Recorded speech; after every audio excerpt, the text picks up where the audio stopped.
Arab దేశాల్లో యువరాజుల రాజ్యాలు వచ్చినాయి. సౌదీ అరేబియాకి మహమ్మద్ బిన్ సల్మాన్ ఎట్లాగో అట్లాగే దుబాయ్కి సంబంధించి యువరాజు జాయేద్ తాజాగా భారతదేశానికి వచ్చారు. నరేంద్ర మోడీతో భేటీ అయ్యారు. Sheikh Khalid bin Mohamed bin Zayed Al Nahyan మోడీతో మీటింగ్ అయ్యారు.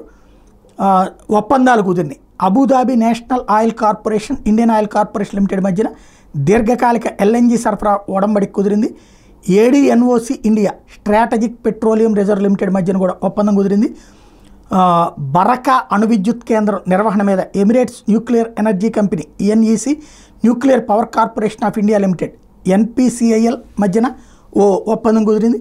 అబుదాబి అన్షోర్ బ్లాక్ అట్లాగే వన్కి ఉత్పత్తి రాయితీ కోసం ఉర్కా భారత్ ఏడీఎన్ఓసి మధ్య ఒప్పందం కుదిరింది. ఇవి కాకుండా భారతదేశంలో ఆహార పార్కుల ఏర్పాటు కోసం గుజరాత్ ప్రభుత్వం అబుదాబి డెవలప్మెంటల్ హోల్డింగ్ కంపెనీ పీజేఎస్సి మధ్యన కూడా విడివిడిగా ఒప్పందం కుదిరింది.